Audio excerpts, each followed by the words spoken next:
સત્તાધાર ખાતે આવેલ આપા ગીગાના ઓટલાની જગ્યામાં પૂજ્ય નરેન્દ્ર બાપુની નિશ્રામાં રામનવમીના પવિત્ર દિવસે સમૂહ ભોજનનું આયોજન કરવામાં આવેલ હતું, જ્યાં અસંખ્ય લોકોએ ભોજન પ્રસાદનો લાભ લીધો હતો.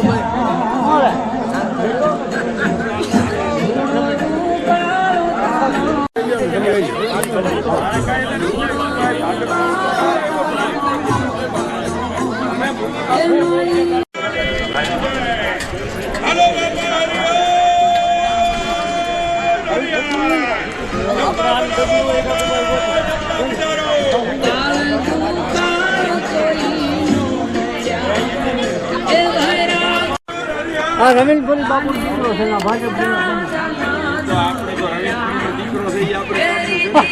આજરોજ પ્રાથમિક શાળાઓના હંગામી ધોરણે કામ કરતા વ્યાયામ શિક્ષકોને અચાનક તેમની સર્વિસ પૂરી થતા છૂટા કરવામાં આવ્યા, જેને લઈને આ પ્રાથમિક વ્યાયામ શિક્ષકો દ્વારા કલેક્ટરશ્રીને કાયમી ધોરણે આ વ્યાયામ શિક્ષકોની ભરતી કરવામાં આવે તે અંગે સરકારશ્રીને વિચારણા કરવામાં આવે તેવી માંગણી સાથે આવેદનપત્ર આપવામાં આવ્યું હતું.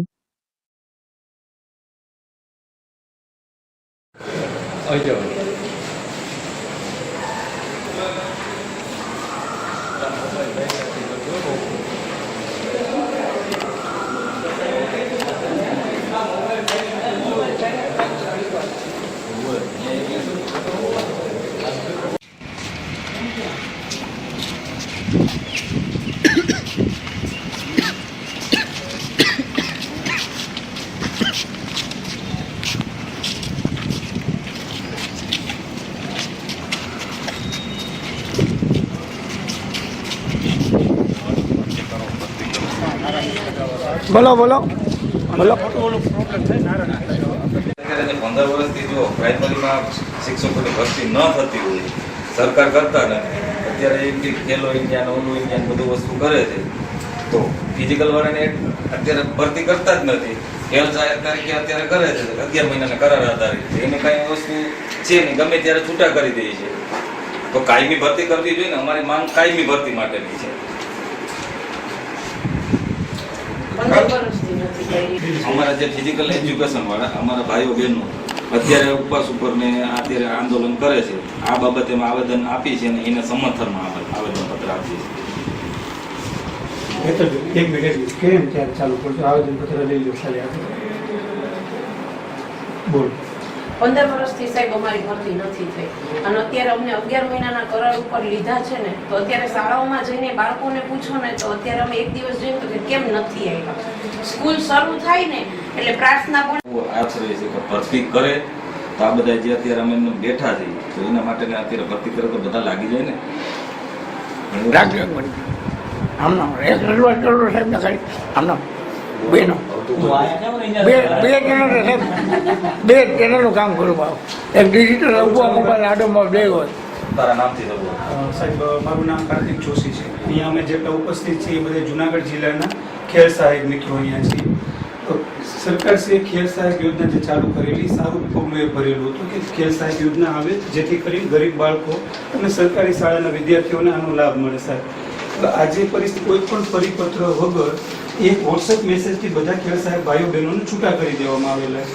અને જ્યારે અમે અધિકારીને જે તે સક્ષમ અધિકારીને મળ્યા ત્યારે અધિકારી અમને એવું કીધું કે ઉપરથી સૂચના છે. હવે સાહેબ આમાં વિસંગતતા એ જોવા મળેલી છે. ઉપરથી સૂચના હોય તો એકસાથે આખા રાજ્યમાં બધાને છૂટા કરવાનો પરિપત્ર થાય. અત્યારે માધ્યમિક ઉત્તર માધ્યમિકનો પરિપત્ર થયો, આજની તારીખમાં પ્રાઇમરીનો કોઈ ગાંધીનગરનો અત્યારે આંદોલન ઉપર છે સાહેબ. એ લોકો ગાંધી ચિંધ્યા માર્ગે અહિંસક આંદોલન લડી રહ્યા છે. એની રોજની અલગ અલગ એક્ટિવિટી જાહેરમાં આપણે આવે છે મીડિયા દ્વારા. એક દિવસ એ લોકો યોગ કરે છે, એક દિવસ સૂર્ય નમસ્કાર કરે છે, એકાદ દિવસ એ લોકો કબડ્ડીની રમતનું નિદર્શન કરે છે, જેથી કરીને જાહેર જનતાને રમતગમત શારીરિક શિક્ષણ શું છે, એનું મહત્વ શું છે એ સમજાય. તો આપ સાહેબશ્રીને અમારા બધા જુનાગઢ જિલ્લાના ખેલ સહાયકો વતી અમારી નમ્ર અપીલ છે કે આપ સરકારશ્રીને અમારી રજૂઆત કરો કે ભાઈ ખેલ સહાયકની કાયમી શાળાની અંદર ભરતી કરે, પ્રાથમિક શાળાની અંદર. એટલે હું ખાલી ખેલ સહાયક એવું નહીં સર, વ્યાયામ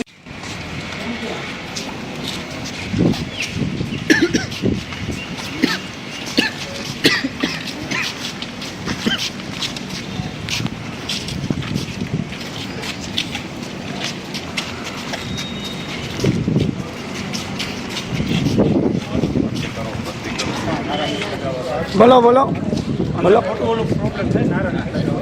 મારું નામ મંડળ માધુરી છે. હું ખેલ સહાયક તરીકે અત્યારે છું અને અમે લોકો અહીંયા આવેદનપત્ર દેવા માટે આવ્યા છે કે અમારી કાયમી ભરતી કરો. અત્યારે તકલીફ એ છે કે ભાઈ એજ થઈ ગઈ છે અને 15 વર્ષથી જો ભરતી નથી કરી તો એજને લીધે ઘણા એવા જે વિદ્યાર્થીઓ છે એ રહી જાય છે અને જો અમારી કાયમી ભરતી કરવામાં આવે તો એ વધારે સારું રહેશે. અને અત્યારે ખેલ સહાયક અમે મૂક્યા છે અમને ખેલ સહાયક તરીકે, બરાબર છે, પણ શા માટે એ રમતગમત છે બાળકો માટે એટલું જરૂરી છે કે જેના લીધે બાળકોનું માનસિક, સર્વાંગિક અને સાંવેગિક આ બધી રીતનો એનો વિકાસ થાય છે. પણ અત્યારે શાળાઓમાં ક્યાંય ખેલ સહાયકો અથવા તો વ્યાયામ શિક્ષકો જ નથી અને તેના દ્વારા બાળકો છે અવળા માર્ગે જાય છે. જેમ કે મોબાઈલ છે, ટીવી છે, મતલબ કે એ લોકોનું જે રમતગમતનું છે એ બધું પૂરું થઈ ગયું છે જેના લીધે બાળકો છે અવળા રસ્તે જાય છે. તમે અત્યારે જુઓ છો કે મુંજિયાસરનો જે કિસ્સો છે શા માટે આવ્યો છે કે બાળકો પાસે રમતગમતની કોઈ એક્ટિવિટી જ નથી, કે એ લોકોને કોઈ જ્ઞાન આપે એવું કોઈ છે જ નહીં કે રમત શું છે, કેવી રીતના રમાય. અત્યારે શેરી રમતો છે બધી બંધ થઈ ગઈ છે અને એ બધું મળે છે ક્યાંથી? શિક્ષકો દ્વારા. જો દરેક શાળામાં વ્યાયામ શિક્ષકોની ભરતી કરવામાં આવે તો આવા જે પ્રશ્નો છે એ થાય જ નહીં. છે આજે અમે જિલ્લા કલેક્ટરશ્રીને જુનાગઢ જિલ્લા વતી આવેદનપત્ર આપવા આવેલા છીએ કે જે ગાંધીનગરમાં ખેલ સહાયક અને વ્યાયામ શિક્ષકો દ્વારા જે અહિંસક ગાંધી ચિંધ્યા માર્ગે જે આંદોલન ચાલી રહ્યું છે તો એ આંદોલનને જુનાગઢ જિલ્લાના તમામ વ્યાયામ શિક્ષકો, ખેલ સહાયકો, રમતગમતને લગતા રમતગમત પ્રેમીઓ અમે તમામ લોકો અહીંયા કલેક્ટર સાહેબને આવેદનપત્ર આપવા આવેલા છીએ. અમારી એક જ માંગ છે, પ્રાથમિક શાળાની અંદર વ્યાયામ શિક્ષકોની કાયમી ભરતી કરવામાં આવે. ગુજરાત સરકાર દ્વારા 2023માં એસએટી નામની એક એક્ઝામ લેવામાં આવેલી હતી. એસએટી એટલે કે ખેલ અભિરુચિ કસોટી. તો આજે અહીંયા જેટલા ઉમેદવારો ઉપસ્થિત છે એ લોકો એક્ઝામ પાસ કરીને આવેલા છે.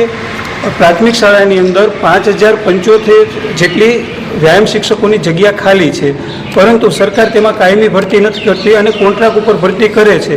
જો કોન્ટ્રાક્ટ પ્રથા એટલી જ સારી હોય તો સરકારને અમારા દરેક ઉમેદવારો વતી એટલી રજૂઆત છે કે આપણી ગવર્મેન્ટ પણ કોન્ટ્રાક્ટ ઉપર ચલાવવી જોઈએ, દરેક પોસ્ટ કોન્ટ્રાક્ટ ઉપર ચલાવવી જોઈએ, પોલીસની ભરતી પણ કોન્ટ્રાક્ટ ઉપર થવી જોઈએ, જેથી કરીને બધાને કોન્ટ્રાક્ટનો લાભ મળે.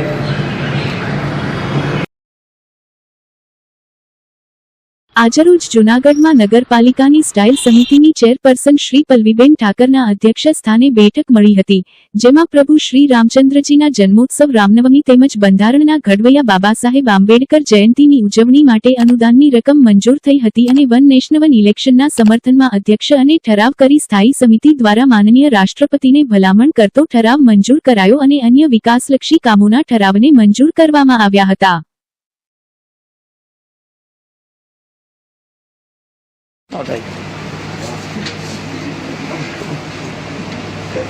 પેટ ભરીને વિડીયો કરીએ તો સંતોષ થાય.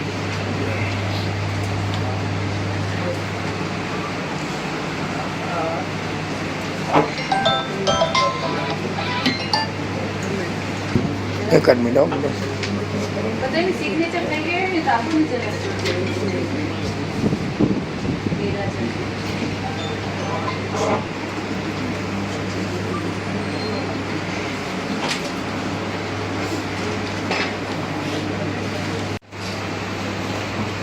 પાછળ રાઈટ ચાલો, પછી પીપીની પિક્ચરે જોશું. રાઈટ ચાલો, પકડી જાઉં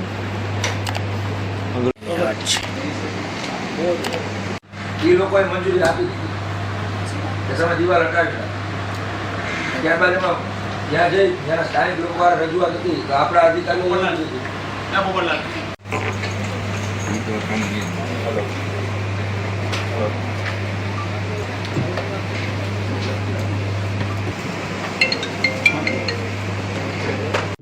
આજે પહેલી સ્ટેન્ડિંગ કમિટી હતી, પહેલી હતી એ બજેટની હતી, ને આ સ્ટેન્ડિંગ કમિટીની અંદર વિકાસના કામો, જન સુવિધાના કામો અને રાષ્ટ્રહિતના કામોને પ્રાધાન્ય આપી અને વિષયો છે એ મૂકવામાં આવ્યા.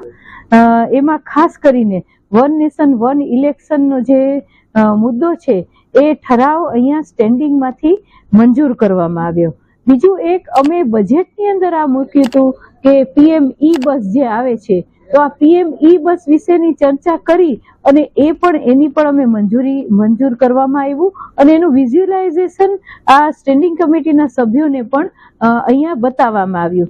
આ ઉપરાંત જુડા ઓથોરિટીમાં જે 64 ગામો છે, સમાવિષ્ટ 64 ગામો, એનું જે વેસ્ટ કલેક્શન છે, તો એ પોઈન્ટના કચરાનો કચરા જે છે એનો નિકાલ થાય ને એનું સુચારુ રૂપે આયોજન થાય એટલા માટે ઈવનગરની ડમ્પિંગ સાઇટમાં પ્રોસેસિંગ કરવા માટેનું જે MOU આપણને કમિશનર શ્રી તરફથી જે આપણને દરખાસ્ત મૂકવામાં આવી હતી, તો એ પણ આપણે મંજૂર કર્યું છે.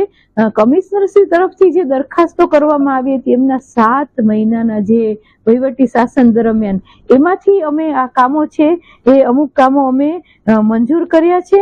આ ઉપરાંત લોકોને અહીંયા વારસદારને પણ નોકરી છે એ કાયમી નોકરી આપવાની વાત પણ અહીંયા કરવામાં આવી છે.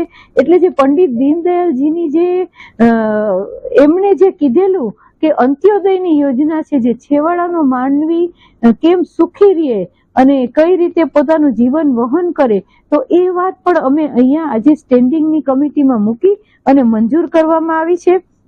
પછી સેટઅપની જે ખાલી જગ્યાઓ છે, તો એ લોકોને પણ આગામી દિવસોમાં, જે આની પહેલા એક્ઝામ લેવાઈ ગઈ છે, હવે એ લોકોને નિમણૂક પત્રો આપવાના જ બાકી છે, તો એના માટે પણ સીધી ભરતીના હુકમોની કમિશનરની જે દરખાસ્ત હતી એ દરખાસ્તને પણ અહીંયા મંજૂર કરવામાં આવી છે.